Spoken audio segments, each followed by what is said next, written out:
Bienvenidos a Tus Derechos. El pasado 20 de octubre se cumplieron 90 años de la justicia constitucional en el mundo. Para tratar este tema, hoy tendremos en el programa al magistrado del Tribunal Constitucional y director del Centro de Estudios Constitucionales, Gerardo Eto Cruz. En la entrevista central dialogaremos sobre la visión de la problemática de la justicia en el Perú con el doctor Enrique Mendoza Ramírez, jefe de la Oficina del Control de la Magistratura, OCMA. Bien amigos, así empieza una nueva edición de Tus Derechos, programa producido por el Tribunal Constitucional. A continuación, nuestros titulares. El doctor Jesús Silva nos explica la sentencia del Tribunal Constitucional sobre el régimen laboral de exportación no tradicional. El director del Centro de Estudios Constitucionales, magistrado Gerardo Eto Cruz, nos comenta la importancia de la justicia constitucional a propósito de sus primeros 90 años de vigencia. El doctor Francisco Morales Sarabia dialoga con el doctor Enrique Mendoza Ramírez, jefe de la Oficina de Control de la Magistratura, OCMA, sobre la visión de la problemática de la justicia en el Perú. En nuestra sección El Tribunal explica sus sentencias, el doctor Jesús Silva, asesor jurisdiccional, comenta sobre la sentencia del Tribunal Constitucional referida al régimen laboral de exportación no tradicional. En esta ocasión comentaremos los alcances de la sentencia del expediente 1148-2010 Amparo. En este caso, el tribunal aborda la problemática de la desnaturalización de los contratos en el régimen laboral especial de exportación no tradicional. Como es sabido, en nuestro ordenamiento jurídico existe más de un régimen laboral. Por un lado, tenemos el régimen laboral público y por el otro, el régimen laboral privado. En este último régimen laboral existe más de un régimen laboral especial, destacando como régimen general el del Decreto Legislativo 728. Dentro de estos regímenes laborales especiales tenemos al previsto en el Decreto Ley 22342 llamado régimen laboral de exportación no tradicional. En esta sentencia, el tribunal abordó los cuestionamientos que se le hacía a los contratos de trabajo suscritos al amparo de este régimen laboral especial. El tribunal en principio determinó que este régimen laboral especial es constitucional. Por lo tanto, la sola suscripción de estos contratos no enerva ni afecta algún derecho constitucional. En segundo término, el tribunal ha precisado que únicamente estos contratos pueden ser celebrados por empresas exportadoras no tradicionales. Es decir, que si uno de estos contratos es celebrado por una empresa no exportadora, es inválido. O si es celebrado por una empresa exportadora, pero no de productos no tradicionales, sino de productos tradicionales, es un contrato inválido. Por lo tanto, las únicas empresas que pueden celebrar son aquellas que exportan productos no tradicionales.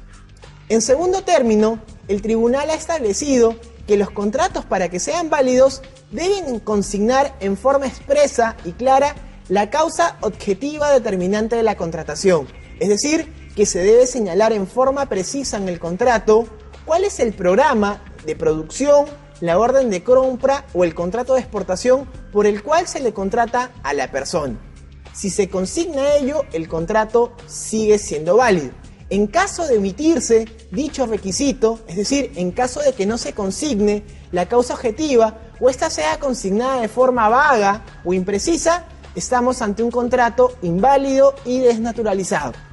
Y finalmente el tribunal ha determinado que estos contratos deben ser registrados ante el Ministerio de Trabajo porque así lo exige el Decreto Ley 22342. Cumplidas estas formalidades, tanto de orden material como de orden procedimental, los contratos son perfectamente válidos.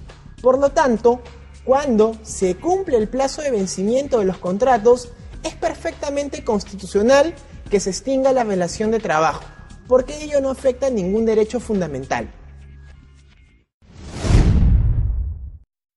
A continuación, entrevista al magistrado Gerardo Eto Cruz, director del Centro de Estudios Constitucionales, sobre los 90 años de la creación de los tribunales constitucionales en el mundo. Bien amigos, en esta oportunidad nos encontramos con el magistrado Gerardo Eto Cruz, magistrado del Tribunal Constitucional y director del Subcentro de Estudios Constitucionales. Bienvenido al programa, doctor Eto. A ustedes, muchas gracias por la invitación. Doctor Eto, este año se están conmemorando 90 años de la justicia constitucional en el mundo. ¿Qué significado tiene esta celebración para que el público comprenda la dimensión y magnitud de este acontecimiento? Muchas gracias. Efectivamente, en este mes de octubre que ha pasado hace poco, se ha conmemorado la vigencia de la Constitución austriaca, que fue promulgada el 1 de febrero, pero entró en vigor en octubre, específicamente el 20 de octubre, y es en esta Constitución de 1920 donde se crea lo que en su momento se habría de denominar Alta Corte Constitucional, que fue la gran criatura predilecta de Hans Kelsen. Y entonces esta Constitución refleja la impronta de ese momento. Austria, Checoslovaquia, que fue la Constitución de 1919, y la Constitución Republicana de España del año 31, que creó el Tribunal de Garantías Constitucionales. Estos tres primeros tribunales fueron la primera generación, ¿no?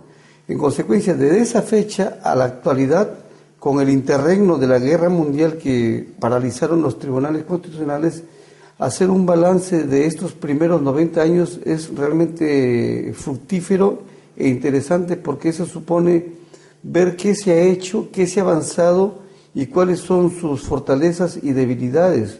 No olvidemos que el Perú se incorpora desde la Constitución del 79 con el Tribunal de Garantías Constitucionales, y la Carta del 93 lo ratificó como Tribunal Constitucional.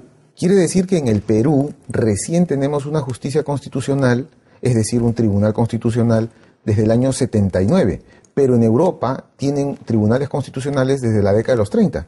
Sí, en realidad una pequeña evolución es que la primera generación fueron estos primeros tres tribunales, ¿no? De España, Austria y Checoslovaquia. Viene la Guerra Mundial y luego entra en crisis y posteriormente empieza la segunda generación con la Corte Constitucional de Italia, que el mentor ahí fue, el Kelsen de Italia fue Piero Calamandrei, ¿no? Piero Calamandrei fue el gestor de la Corte Constitucional de Italia, que se expande luego con Francia, Alemania, y posteriormente vendría una tercera generación que fue la Constitución de España, de Portugal, ¿no? En la década de los 70, básicamente España, que fue el modelo nuestro, que fue la Constitución del 78, ¿no? Entonces, en América Latina viene a ser una especie de tercera generación de tribunales constitucionales, donde tuvo Chile en su momento, Ecuador, ¿no? La Corte Constitucional de Costa Rica, de Nicaragua, ¿no? Perú, Bolivia, inclusive, que en diciembre van a haber elecciones populares para nombrar a sus magistrados.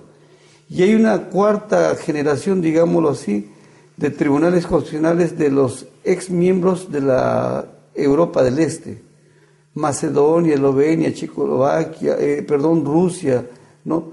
Todos estos fueron países de la cortina de hierro, y hoy todos, sin excepción, tienen tribunales constitucionales. ¿Esto qué nos indica? Que al margen del Poder Judicial que tutela los derechos ordinarios, los tribunales concentran dos grandes labores: controlar al poder político a través de las demandas de inconstitucionalidad o los conflictos de competencia y de atribuciones, y por otro lado, afirmar una real vigencia efectiva de los derechos fundamentales a través de los procesos que tenemos nosotros, que es el habeas corpus, el amparo, el habeas data y el proceso de cumplimiento. O sea, es una justicia especializada. Es más que justicia especializada, es una justicia que trata de afirmar la tutela de derechos fundamentales distintos a los derechos ordinarios.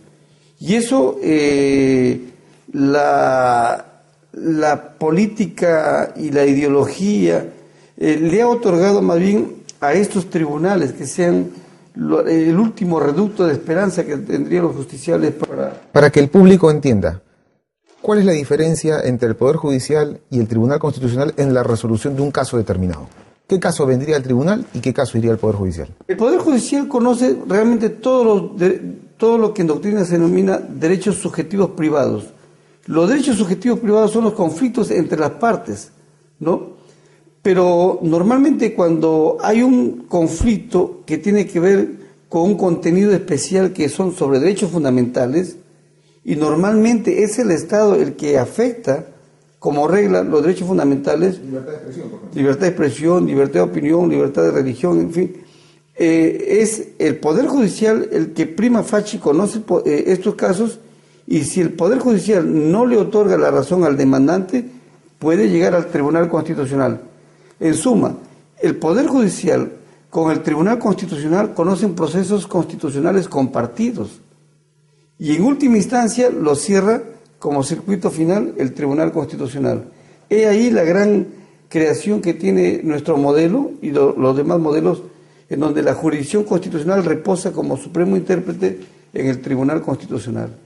Bien, amigos, después de la pausa regresamos con este interesante debate. Amigos, sigan en esa sintonía. Regresamos después de la pausa. ¿Sabías que? El artículo 138 de la Constitución Política señala que la potestad de administrar justicia emana del pueblo y se ejerce por el Poder Judicial a través de sus órganos jerárquicos con arreglo a la Constitución y a las leyes.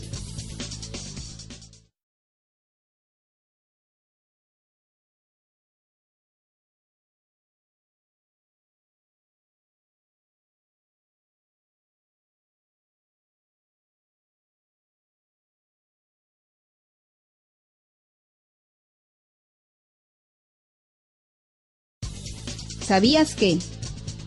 El Poder Judicial está integrado por órganos jurisdiccionales que administran justicia en nombre de la nación y por órganos que ejercen su gobierno y administración.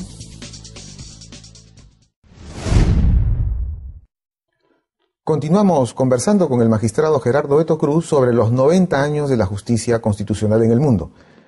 Esto quiere decir, doctor, que a nivel mundial, estamos hablando de Sudáfrica, por ejemplo, Corea, Hungría, Rusia, en América Latina hay tribunales constitucionales. Existe un gran movimiento a nivel del planeta donde la justicia constitucional tiene raíces y opera en perfectas condiciones. Sí, hay un filósofo alemán, Peter Heberli, que hace algún tiempo acaba de jubilarse, en donde dice él, en términos muy sensibles, que hay una marcha triunfal de los tribunales constitucionales a nivel planetario, lo dice. Me parece que exagera un poco, porque también tenemos el Poder Judicial como Argentina, Brasil o México o los mismos Estados Unidos, que cumplen su rol histórico. Pero parece que la historia está alimentando la expansión de estos tribunales constitucionales para que controlen sobre todo los excesos del legislador y del poder político. Esa va a ser una constante permanente. ¿Puede el Poder Judicial controlar los excesos del poder político? Se argumenta que sí y se argumenta que no. Los argumentos de no es porque los jueces son jueces de carrera y tienen un poco de temor. En cambio, quienes integran los tribunales constitucionales son magistrados que no tienen por qué estar supeditados a que después vayan a votarlos, porque van a cumplir solamente por un plazo determinado. En el fondo subyace el espíritu de una polémica celebérrima que fue entre Hans Kelsen y Carl Schmitt. Uno planteaba que se iba a judicializar la política, otros planteaban que se iba a politizar la justicia. Independientemente de esos extremos, lo importante es que el Tribunal Constitucional en el Perú forma parte del ajedrez geopolítico para que haya gobernabilidad, predictibilidad, seguridad, tanto para los inversionistas, para el hombre sencillo que tiene un problema de una reposición laboral o la afectación de algún derecho fundamental de alguna empresa, o una persona que no se le deja ejercitar su libertad de culto. Todas estas sangres llegan al Perú. Al Tribunal Constitucional, y en su momento el tribunal estimará si es fundado o no. Creo que el Tribunal Constitucional ya el próximo año están cumpliendo 30 años y creo que ha venido haciendo unos extraordinarios servicios en la consolidación de la democracia en el Perú. Pero no solamente en el Perú, sino que tenemos entendido que, por ejemplo, a nivel de las Cortes Constitucionales de América Latina, estas se reúnen, por ejemplo, todos los años. Todos los años los presidentes y los magistrados de las diversas cortes de América Latina se reúnen y debaten. Usted ha tenido oportunidad de asistir a estas plenarias.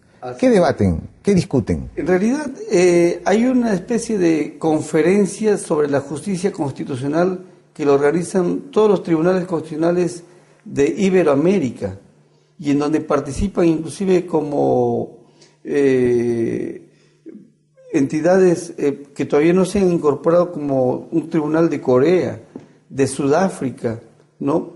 Estas reuniones anuales tienen como motivo la de ventilar los grandes temas procesales, por un lado, de cómo agilizar la impartición de la justicia a nivel procesal, y por otro lado, los problemas sustantivos que atraviesa la justicia constitucional.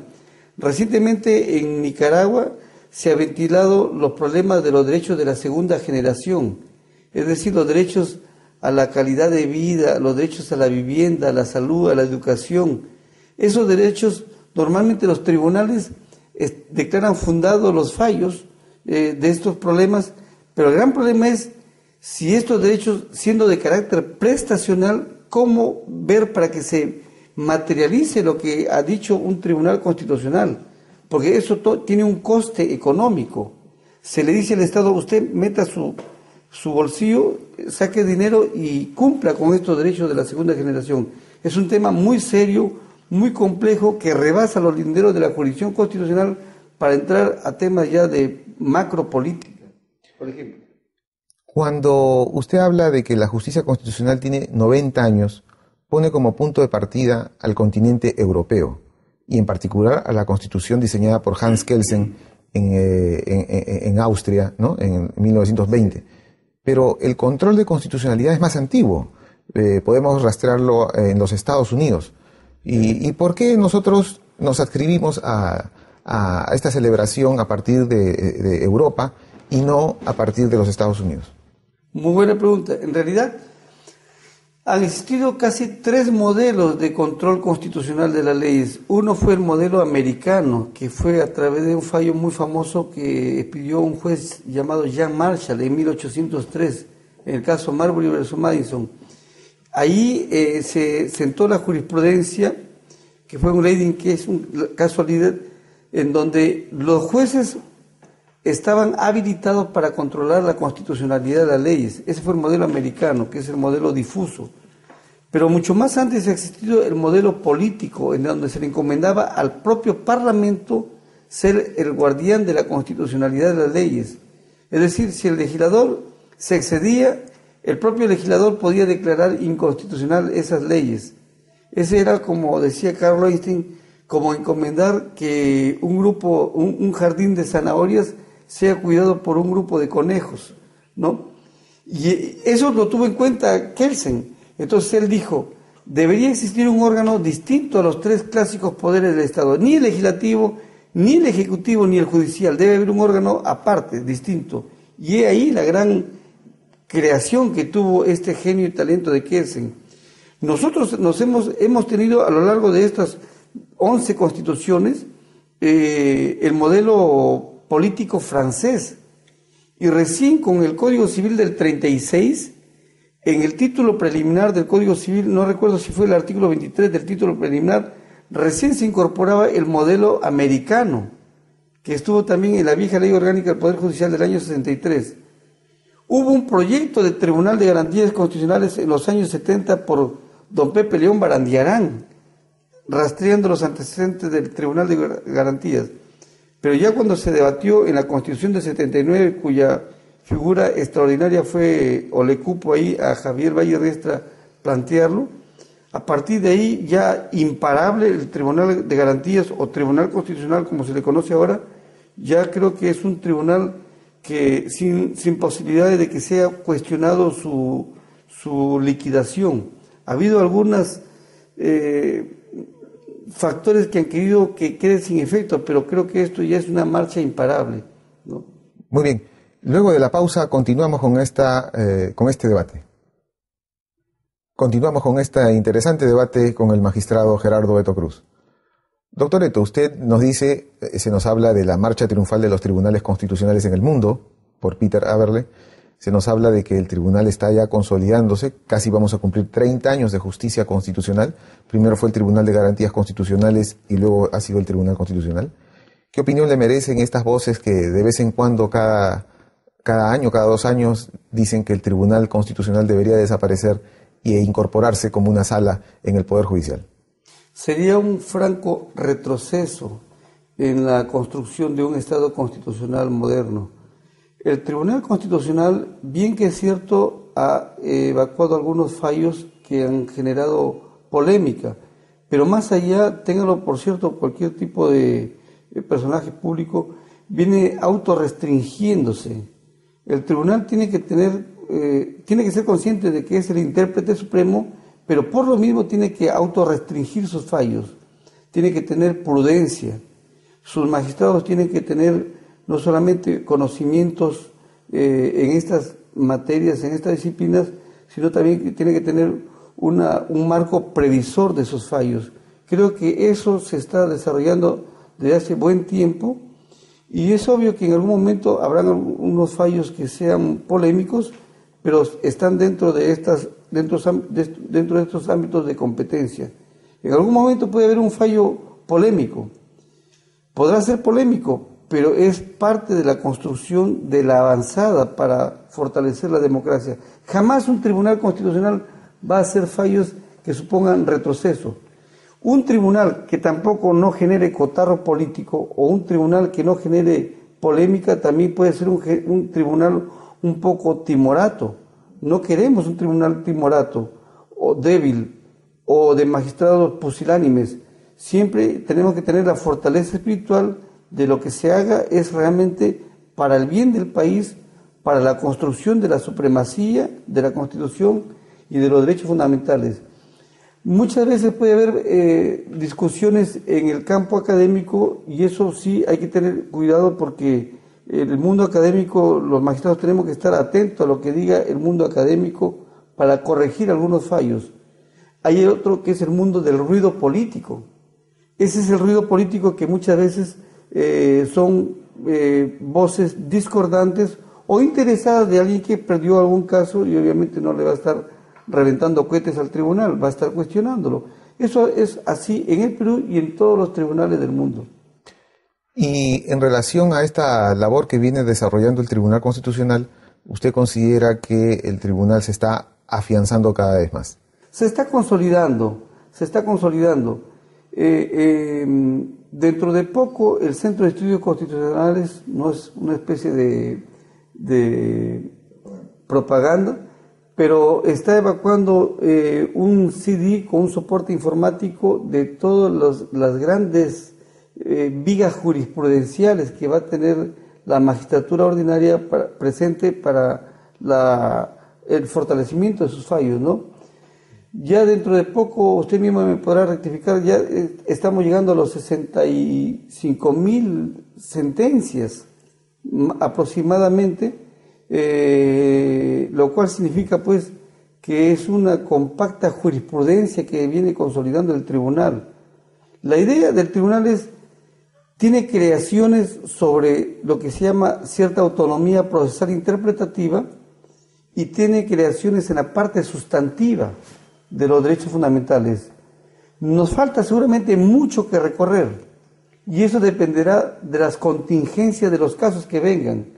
Estamos bajando la carga procesal. Creo que para el próximo año llegaremos a 1.500 casos, lo cual nos va a permitir tener más holgura, más tiempo para hacer una construcción mucho más sólida de predictibilidad, seguridad y fortalecer las instituciones, porque el país lo que requiere es una imagen de confianza en el sistema de justicia y el tribunal tiene que cumplir un importante y desencadenante labor con efecto dominó en el Poder Judicial, en el Ministerio Público, en la Academia de la Magistratura, en fin, en todos los órganos que tienen que ver con el sistema de justicia en el Perú.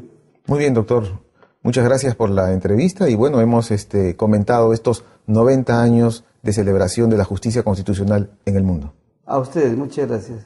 Bien, amigos, fue el magistrado Gerardo Eto Cruz, con quien hemos dialogado sobre los 90 años de la justicia constitucional en el mundo.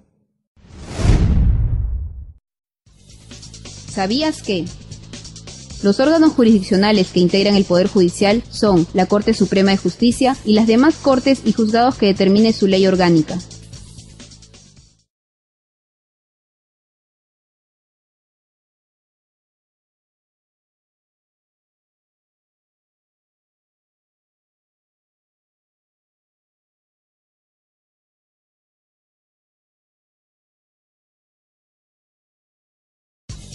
¿Sabías que? La Oficina de Control de la Magistratura, OCMA, es el órgano disciplinario del Poder Judicial, goza de autonomía funcional, tiene competencia nacional y desarrolla actividades de control preventivo, concurrente y posterior, respecto de todos los magistrados del Poder Judicial, con excepción de los vocales de la Corte Suprema de Justicia de la República. A continuación, el doctor Francisco Morales Araya dialoga con el doctor Enrique Mendoza Ramírez, jefe de la Oficina del Control de la Magistratura, OCMA. Bien amigos, en esta oportunidad para el programa Tus Derechos nos encontramos con el doctor Enrique Javier Mendoza Ramírez, juez supremo y jefe de la Oficina de Control de la Magistratura del Poder Judicial. Doctor, bienvenido a nuestro programa. ¿Cómo está? Muchas gracias por facilitarme esta entrevista y poder salir al público. Les agradezco más bien a ustedes. Doctor, la Corte Suprema de Justicia de la República. En todo país, este es un órgano, una alta corte de impartición de justicia. En este programa, el congresista Aurelio Pastor ha retomado una propuesta del Seriajus para reducir la Corte Suprema, para que el público entienda. Actualmente la Corte Suprema tiene alrededor de 18 jueces supremos titulares y se compone de varias salas. ¿Es viable una propuesta de reducción a 7 jueces supremos? Vea, la propuesta es reducción a 11. A 11. No es un dato importante ni medular en cualquier tema de mejoramiento del servicio. Le explico por qué digo esto. Estados Unidos tiene 9 jueces. Los quisieron aumentar a 11 y quizás a una cifra mayor y no se pudo. No se consideró necesario. En Estados Unidos existe un sistema que se llama el certiorari, que la Corte Suprema ve solamente lo que ellos quieren ver, nada más, lo que ellos consideran importante. En nuestro país no es esa la realidad. Perdón. Y quisiera agregarle otra cosa. En Estados Unidos, además, tienen 52 Cortes Supremas. En cada estado hay una Corte Suprema. Y la Corte Suprema de Justicia de Estados Unidos, que es la Corte Suprema Federal, esa es la que tiene 9 jueces. Es decir, no cabe comparaciones. ¿Por qué las cantidades? Nosotros tenemos una cantidad adecuada.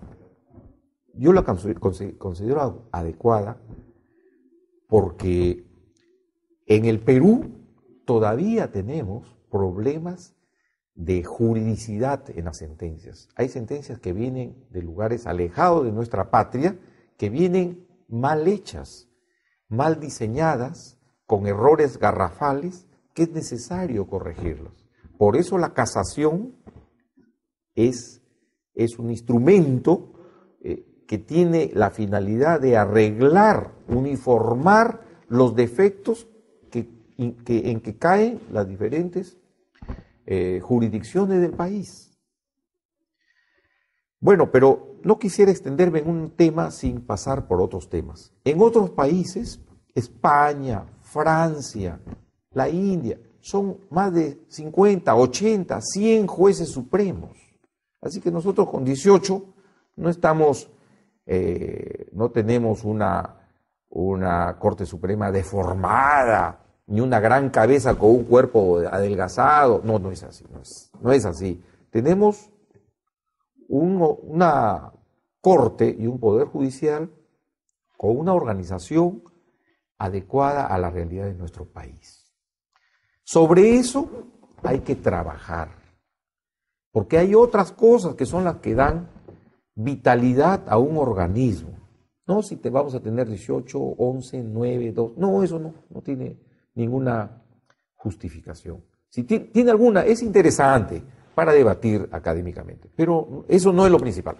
O sea, en la práctica, en el caso del Perú, exportar un modelo de una Corte Suprema de 7, 9, 11, como usted bien ha dicho, que no interesa el número, no se condice con la realidad nacional. Así es, señor. En nuestra realidad, la Corte Suprema debe ser casatoria.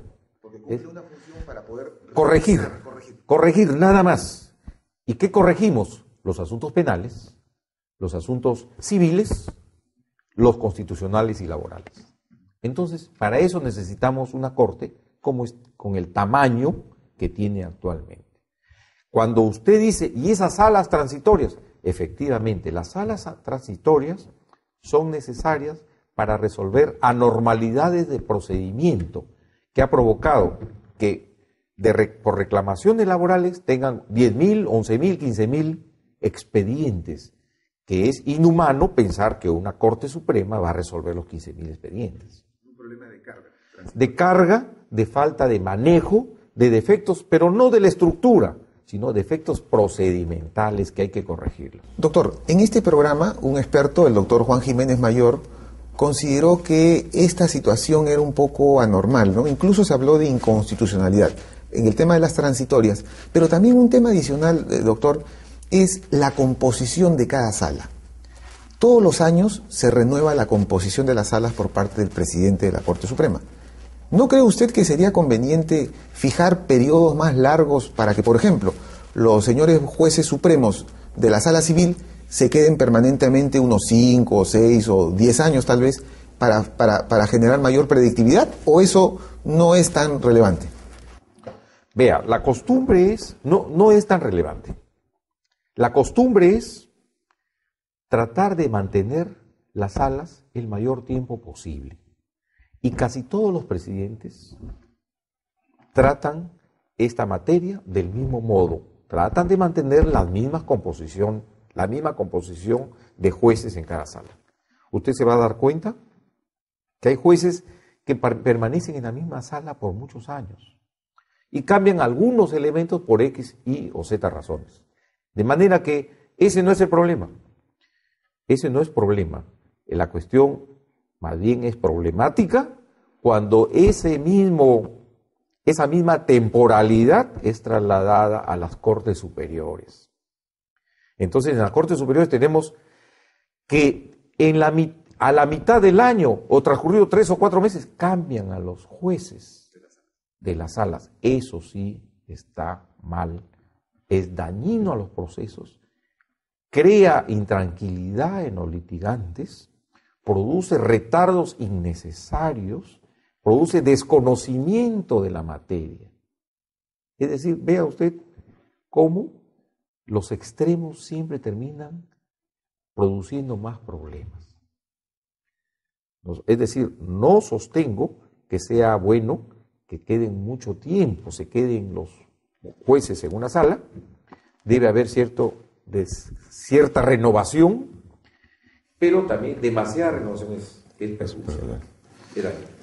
Doctor, el presidente del Poder Judicial es un titular de un poder del Estado y concentra la presidencia de la asamblea, de este gran plenario que es el máximo órgano de deliberación, que es la Corte Suprema de Justicia del Perú.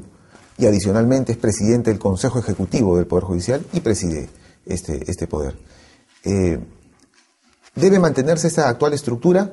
¿Debe haber alguna reforma? ¿Crear una especie de presidente ejecutivo del Poder Judicial que tenga mayores atribuciones?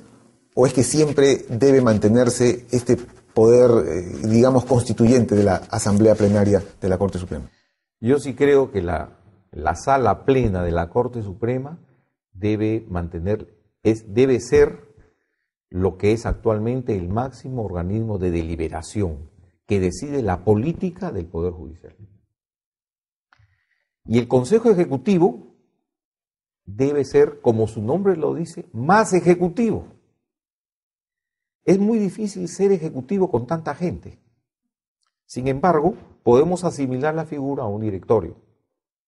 Y quien haga o cumpla las órdenes de ese Consejo Ejecutivo debe tener un perfil más relacionado a un gerente que cumple rápidamente las cosas. Es decir, sobre la misma estructura es necesario hacer reajustes. ¿Por qué reajustes? Porque debemos tener como objetivo maximizar la calidad del servicio del Poder Judicial.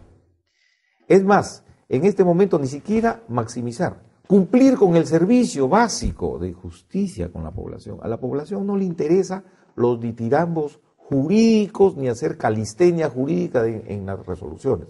Lo que necesita es un servicio rápido, eficiente, predecible.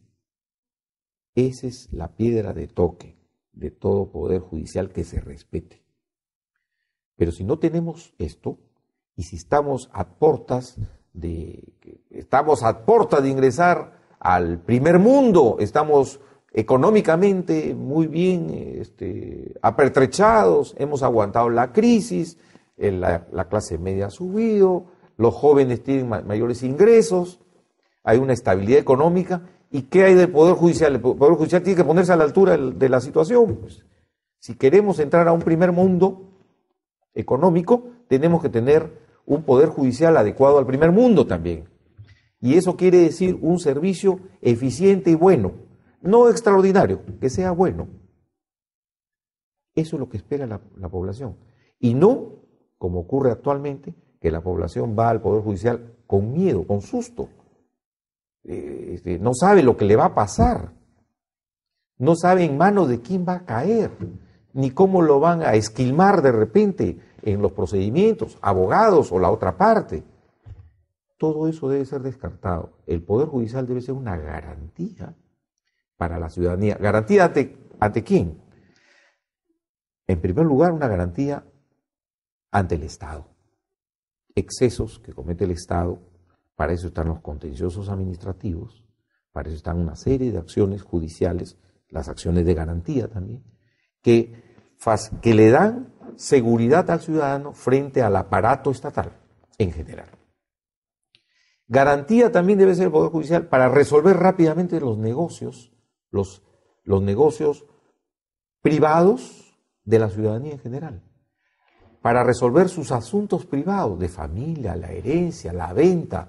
Compró una casa, compró un departamento, lo estafaron. Y también para sancionar todas las ilicitudes penales que quitan la paz y la tranquilidad a la población, paz que se requiere para tener una vida pacífica, laboriosa y útil y productiva. Entonces el Poder Judicial tiene varias facetas que debe cumplir. Y esas facetas en realidad son un servicio. Y si el servicio no funciona, hay que ver por qué no funciona. Y hay varias razones, entre las cuales está la revisión de los procedimientos. Tenemos que dar seguridad jurídica a la población. Tenemos que reducir los procesos. La gente, cualquier ciudadano, conforme pasa el tiempo, aprecia más el valor tiempo. Nadie está dispuesto en el Perú ahora a que en un proceso judicial, por cualquier cosa, le quiten 10 años de su existencia en zozobra. Vivir en zozobra por un juicio es una pérdida inútil de energía, de tiempo, es una baja en la calidad de vida, etc. El Poder Judicial debe dar un servicio rápido, eficiente y predecible. Ese es el punto. Es un trabajo gerencial, es un trabajo de reingeniería en procesos. Hay que revisar todos esos procesos.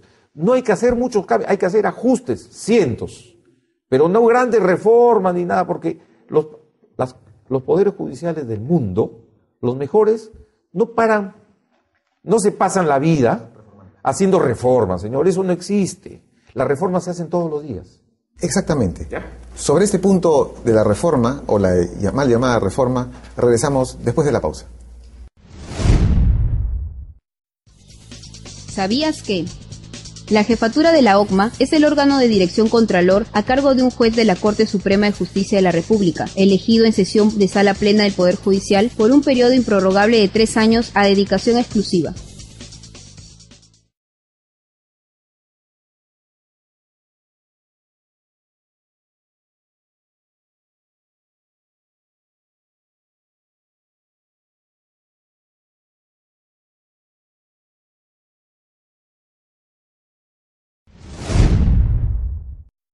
Bien, amigos, continuamos con esta interesante entrevista con el doctor Enrique Javier Mendoza Ramírez. La reforma, esta palabra que no debe confundirse, no puede haber una institución que se reforme todo cada año, ¿no? Sino tiene que haber una continuidad. ¿Cuáles son los ejes, las líneas maestras para conducir un poder judicial tan grande y en tan poco tiempo, en 2 años, que es el mandato de un presidente de la Corte Suprema, ir avanzando, porque no se va a resolver en 2 años, obviamente, todo esta problemática? Correcto. Como son gestiones de 2 años, se deben plantear líneas maestras de trabajo de periodo de 5 años, de quinquenios, hasta de 10 años. Pero mientras tanto, el día a día debe trabajarse diariamente como se trabaja en cualquier entidad privada, que se van haciendo ajustes en todos los lugares donde se pueda hacer ajustes o donde hayan fallas para dar un servicio de calidad. El Poder Judicial lo que necesita es dar un servicio, cumplir con unas normas mínimas de servicio. Si usted no da servicio, no está legitimado ante nadie. Si usted le encargan para que dé servicios de agua potable a una población y no la da, cierre su negocio y váyase. Hay que traer a otro. Muy bien, el Poder Judicial da un servicio deficiente. Nosotros tenemos que mejorarlo. Y eso se trabaja con elementos de gerencia, de gestión y de reingeniería en los procedimientos. Cuando hablamos de reformas, la gente se llena la boca de reformas. No podemos estar trabajando reformas cada 10 años, eso no existe. Los poderes judiciales se reforman todos los días. Es un proceso de mejora continua, es el término correcto. Mejora continua. Y esa mejora continua depende de técnicos, de gerentes y de los jueces que aportan buenas prácticas y de manera revolvente se aplican a nivel nacional. Esa es una idea simple, pero es la que funciona. La idea es terminar que esos pasillos de esa mesa de parte sean como una oficina de un banco donde uno va y lo atienden inmediatamente. Así debe ser. Ese debe ser una meta en la calidad del servicio del Poder Judicial. No hay otra opción. No se necesitan mayores elementos. Y yo sí acepto la palabra reforma, pero reforma de conductas. Reforma de conducta del litigante, reforma de la conducta del abogado y del juez. Son las únicas reformas aceptables, reforma de conducta, porque las otras, el poner una computadora, sistematizar las notificaciones, esas no son reformas, son trabajos normales que todos los días hay que mejorar. Esos son trabajos normales que deberían constantemente estar siendo aplicados. Según los medios periodísticos, usted está aspirando a presidir este poder del Estado. Dentro, evidentemente, de lo que nos ha dicho, son uno de sus ejes maestros como plan de gobierno. Parece ser que hay una tradición ya a nivel de la Corte Suprema de que cada aspirante, ¿no?, hace algunos planteamientos a sus pares para ir a una votación en el mes de diciembre. ¿Qué otros aspectos considera usted importantes? Mi planteamiento es de naturaleza ordinaria, común, pero lógico y razonable. Mejorar el servicio. Comenzar el servicio de mejora en la mesa de parte, orientación al litigante, reducción de procedimientos, oralización de procesos, de todos los procesos, para reducirlos, eliminación de articulaciones y de esa manera conseguir, como se ha conseguido en los juzgados comerciales, reducir de 6, 7 años a 2 años, 1 año, 2 meses, 1 año, 4 meses los procesos. Esa es la idea, ese es mi planteamiento básico. La reforma, cuando hablamos de reformas, la reforma fue cuando se pasó de la tinta mojada, se pasó a la máquina de escribir, y de la máquina de escribir se pasó a la computadora. Esas son reformas que reforman la conducta de las personas. Y también tenemos que impregnar al servicio judicial de eficiencia para bajar la corrupción. Porque lo que es ineficiente provoca más corrupción. ¿Por qué? Porque el litigante dice, bueno, oiga doctor, ¿cuánto tiempo va a demorar esto? 3 años. Pero si le pago al secretario 1,000 soles, lo sacamos, acá están los 1.000 soles. ¿Por qué? Porque es ineficiente, pues. Es un engranaje que se traba, lo engrasan. Y la grasa es la coima, la corruptela, el cohecho. En estos momentos, a puertas de finalizar el año, se ha iniciado una huelga de los trabajadores del Poder Judicial. Es una realidad palmaria para todos que efectivamente muchos de los servidores del Poder Judicial ganan muy poco, ¿no? Obviamente esto no es un problema de los jueces supremos, sino que hay que buscar fórmulas, porque es un problema del salario de los trabajadores del Estado. ¿Ahí también debería haber un mejor tratamiento? Sí, vea, en realidad es un proceso que debe culminar en una mejora salarial de los trabajadores.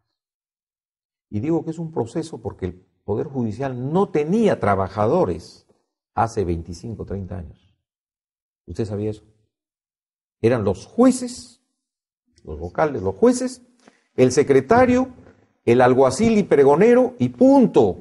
Todo lo demás eran outsourcing, tercerización de servicios.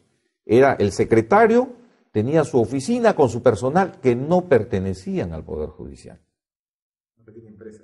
Era una pequeña empresa, es un método muy moderno, pero que en esas circunstancias era un método que producía también problemas de corruptelas, porque en esa oficina podía pasar cualquier cosa. En base a esos argumentos se decidió ingresar todas esas personas, ingresarlas al Poder Judicial. Por eso le digo que ha sido un proceso largo que debe llegar o alcanzar varias metas, entre las cuales está la mejora la mejora salarial, y también hay otra meta importante, la capacitación de ese personal. Muchos de ellos están sobrecapacitados, excesivamente capacitados, son abogados que tienen maestrías, bueno, pero hay otros que no lo están. Entonces hay que homogenizar esa capacitación, esas habilidades de este personal y, por supuesto, las mejoras salariales correspondientes. Finalmente, doctor, este año de gestión en la OCMA, ¿cómo evalúa su accionar? ¿Se ha disminuido un poco la corrupción? La corrupción existe en todo el aparato del Estado. Eso, lo que ocurre es que a veces mediáticamente siempre se destacan, ¿no?, algunas ocurrencias con algunos jueces. Pero, ¿qué estamos haciendo para mejorar esa situación? Con el Poder Judicial ocurre algo muy curioso. Las personas hablan mal del Poder Judicial y el 88% nunca han ido al Poder Judicial cuando se hacen las encuestas.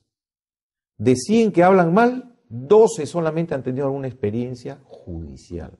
Ni siquiera hablo de experiencia de corrupción o de deshonestidad en el procedimiento. Entonces, básicamente es un problema de percepción. Pero el hecho que sea percepción no quiere decir que haya inexistencia de actos de corrupción. Sí existen, pero no en la proporción que la población cree. Porque de lo contrario, más bien vamos a otros lugares, ahí sí encontramos corrupción. Usted puede seguir un juicio en el Poder Judicial y no tener ningún acto de corrupción. Sin embargo, hay actos de corrupción también ocultos y que nosotros nos encargamos de descubrirlos. Aparentemente nosotros publicitamos la corrupción en OCMA, porque detenemos a alguien en una situación de deshonestidad o de corruptela, nosotros lo publicamos, no lo tapamos, porque representamos el segmento sano del Poder Judicial que debe luchar contra cualquier acto de deshonestidad que hace muchísimo daño. Son pocos los jueces que no son probos, la mayoría son jueces probos. Sin embargo, esos jueces no probos son los que producen el problema, esa percepción que es levantada mediáticamente y que además, y nosotros no la tapamos, la exhibimos. Aparentemente es un acto contraproducente. Esperamos que esto vaya disminuyendo. Yo creo que yo no soy pesimista al respecto. Sí hay una disminución por temor o por lo que sea, o por un acto de contrición, tómelo usted como quiera. Pero sí hay reducción en los actos de deshonestidad dentro de los procedimientos. Hay otros que probablemente no los conozcamos, pero ese rubro, esa cifra gris de actos de corrupción que no podemos detectarlos, tenemos pues que disminuirla y por lo menos detectarla. Ese es nuestro trabajo. Ahora, la ONMA lo que ha puesto mucho énfasis, en base a programaciones de jefes de ONMA que me han antecedido en el cargo, es hacer los trabajos de prevención.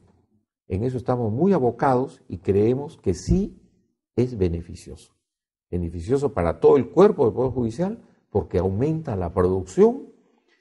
La ciudadanía tiene canales de quejas y reclamaciones de todos los modos y modalidades, por internet, por correo, en forma verbal, por teléfono, en forma escrita. Como digo, lo único que falta es que hagan su denuncia por telepatía, porque tienen todos los canales abiertos. Entonces, eso, por supuesto, es una satisfacción que todavía no la hemos medido, pero estamos seguros que es beneficiosa. Muy bien, doctor. Entonces, deseamos suerte en estos proyectos que usted como juez supremo está desarrollando en el presente año y le agradecemos nuevamente su presencia en el programa Tus Derechos del Tribunal Constitucional. Gracias, doctor Morales. Muchas gracias. Bien, amigos, fue el doctor Enrique Javier Mendoza Ramírez, presidente de la OCMA, de la Oficina de Control de la Magistratura y juez supremo. Esta semana nos han llegado las siguientes publicaciones. El Ministerio de Justicia nos presenta Código de Ejecución Penal. Esta publicación contiene las directivas de carácter penitenciario, reglamento, doctrina, jurisprudencia, ley y reglamento que establece la vigilancia electrónica personal. Los doctores Eduardo Ferrer MacGregor y César de Jesús Molina Suárez nos presentan el juez constitucional en el siglo XXI. En esta obra se reúnen más de 60 ponencias presentadas en el primer Congreso Internacional sobre Justicia Constitucional y el quinto Encuentro Iberoamericano de Derecho Procesal Constitucional. Bien, amigos, a continuación vamos a dar respuesta al correo electrónico que nos ha enviado un televidente en el cual nos hace la siguiente consulta. Tengo una sentencia en mi contra por violencia física y psicológica promovida por mi cónyuge en el Juzgado Especializado de Familia de Pisco, proceso del cual tomé conocimiento después de emitida dicha sentencia. Interpuse un recurso de nulidad que fue admitido y que la otra parte no ha contestado. Actualmente mi abogado me presiona por encargo del juez para que yo me desista, pues al parecer reconoce las irregularidades del proceso.